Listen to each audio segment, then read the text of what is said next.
Hello and welcome back to the lecture on applied econometrics. Today we are going to talk about heteroscedasticity. Now, when we talked about the Gauss-Markov assumptions, you remember that we wanted the error term to be homoscedastic. In other words, if the error term is heteroscedastic, so we will say that the Gauss-Markov assumption is violated. Now, in this lecture, we are going to learn what exactly is heteroscedasticity. Of course, we talked about it briefly, but we are going to elaborate it here and we are going to see what are the implications of heteroscedasticity, where from it come, or like if you have heteroscedasticity, how do you actually what are the symptoms and how do you actually address the problem of heteroscedasticity. So first let's talk about what exactly is heteroscedasticity. So now we remember that we have actually written the variance of the error term has to be constant if we have to have the homoscedastic condition we want the homoscedastic condition to be satisfied, then this property has to be there, that is the variance of the error term is constant. Now we can say that the null hypothesis is that the variance of the error term is constant, and this is simply, we can call it homoscedastic.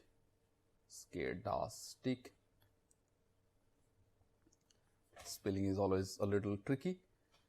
Here we have the error term irrespective of whatever value of whatever different observation of the error term you take, the variance due to the error term is constant, whereas the alternative hypothesis is that the variance due to the error term is not constant. All right. So this is not equal to this. So if you take different observations, and you basically obtain the error terms, and if you calculate the variance of the error terms, so what you will get is that you will get different variance in case your error term is heteroscedastic. So this is what is called heteroscedastic. If you want to sort of pictorially show it, how it will look like is, we will have, let's say,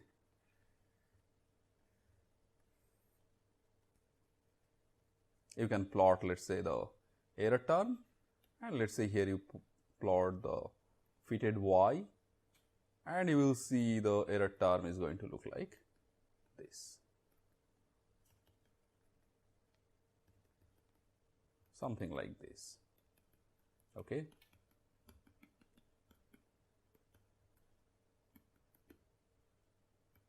So this is the condition of heteroscedasticity.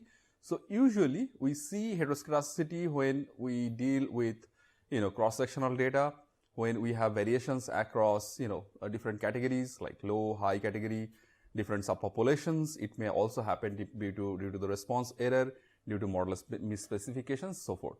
So we will actually see where from these variance in the error term is coming. So we said that this the sigma square due to the error term is not constant if we have heteroscedasticity. So now we need to know why sigma square is not constant when I have heteroscedasticity. So let's see the sources of heteroscedasticity. Let's see the sources. So there could be different sources of heteroscedasticity. So first, one thing could be like the omitted variable bias. If you have omitted variable, suppose one variable is very important in the regression equation and that is influencing the y variable. Now suppose you have somehow missed to include that variable in your model, and what will happen? The variable, the influence is there. Now the influence is there, and that influence is captured by the model in one way or the other. Now how it will be captured? So one could be like, it could be like other independent variables may capture a part of the impact of that omitted variable. So let's say this is the omitted variable OV, and if I see OV is going to influence the x variables which are the part of the model, and that in turn is going to influence the y variable. Okay. So partly the impact of omitted variable could be captured by the x variables which are already present in the model. But it may also happen if the x variables which are present in the model are not correlated with the omitted variable, the variable which is we basically missed out. So what will happen is that the omitted variable will actually end up influencing the y variable via the error term. Okay, so it will influence the y variable via the error term. Now, when you have this this omitted variable might have some sort of trend, of course, some sort of relationship with the y variable it will have, and then what will happen is that since you have not captured the impact of the omitted variable in your model, it will show the trend of that omitted variable through the error term, right? So basically a pattern will be visible in the error term. So that is precisely what you have seen. There is a pattern in the error term, right? So there is a pattern, like it's an increasing pattern in the error term. Now, the other thing, the other way that it can influence, or we can actually end up having something called heteroscedasticity, is say functional misspecification. Functional misspecification. And what do I mean by that? So you remember that when we actually talked about different types of functional specifications, so you can actually have plot log linear, log, like quadratic, polynomial, multiple ways you can actually plot the relationship between y and x. Now when you do that, definitely the way the curve will vary, will change, right? So for example, let's say we want to plot a y and x, where my y, let's say, essentially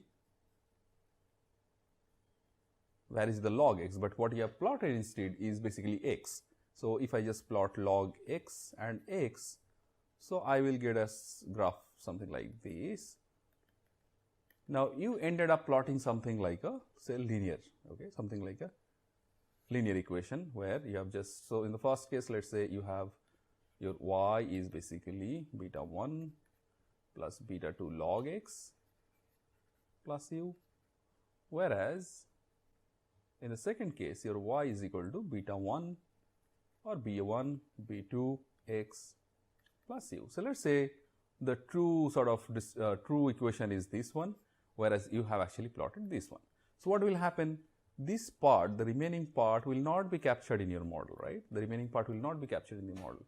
So where will it go? So essentially the error term will basically show this remaining part. So the moment error term actually captures this remaining part, what is going to happen is that when you plot the error term, you are actually going to see this pattern, which you actually left out because of your functional misspecification. So this is another reason why we can see the kind of heteroscedasticity. All right. Now the other reasons, there could be other reasons as well. And by the way, one point I should tell you here is that when I say that you actually plot, ui with y hat, so in this kind of distribution, if you also plot, let's say y and x of the same sort of the data set, you will see it will have the same type of dispersion. We'll come back to this, okay? We'll come back to this. So the third point I was talking about is that we can have, let's say, different subpopulation, okay? Different subpopulation.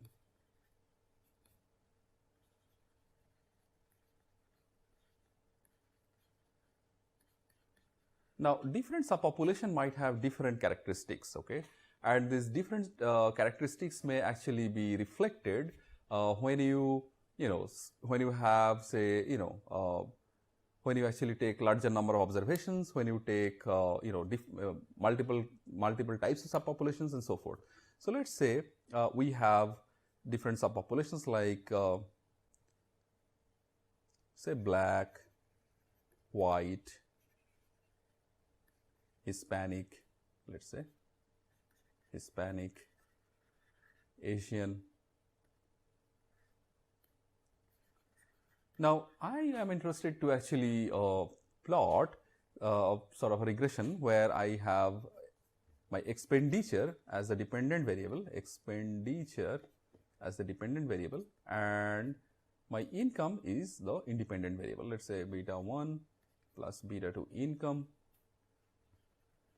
plus some error term.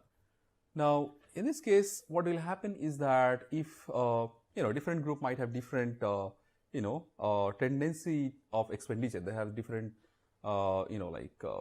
propensity to consume if the income is changing. So what we are going to see is that for different groups we are going to see different kind of regression lines. Okay, so it might something like, we can actually, if we draw it, it will be something like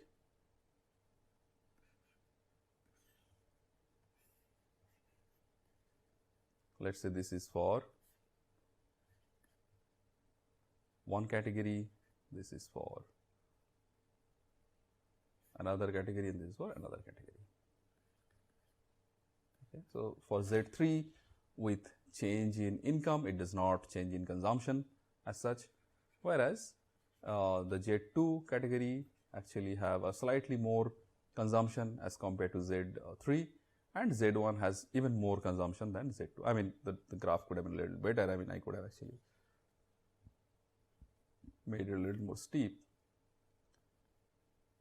And this is the income. So when I have this, so different regression lines for different categories, so I essentially have heteroscedasticity present in my model. Okay, because if I actually draw a regression line for all these three categories together, maybe I'll get something like this, right? So as the as the observation size is increasing, as I am trying to get more and more differences among these different groups, we will see that the error term is also kind of capturing the differences among these different groups. So when we have these different subpopulations, it is likely that we will end up with this kind of heteroscedasticity. So the moment my x and y, here I am basically plotting x and y. So the moment my x and y is actually diverging, I am going to see the presence of heteroscedasticity. Now, the last point that I am going to talk about, the reason of heteroscedasticity, is that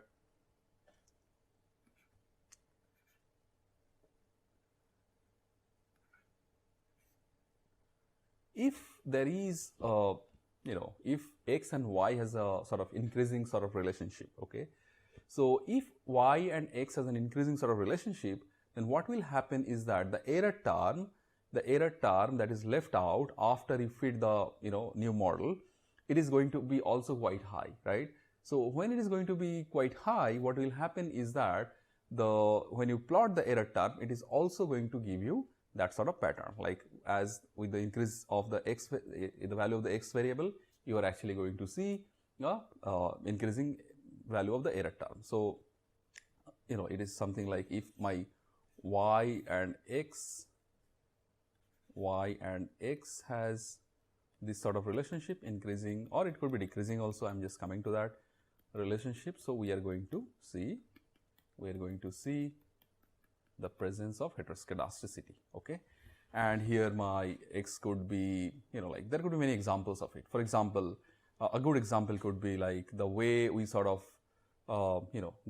let's say the y is my decision to consumption decisions for, say, traveling, okay, so like holidaying, and x is my income. Now what will happen, a lot of people, they might not have a lot of income, so they might really not think about going abroad or even traveling within the country. But people, when they have certain amount of income, they cross this, let's say there is a threshold of it, let's say.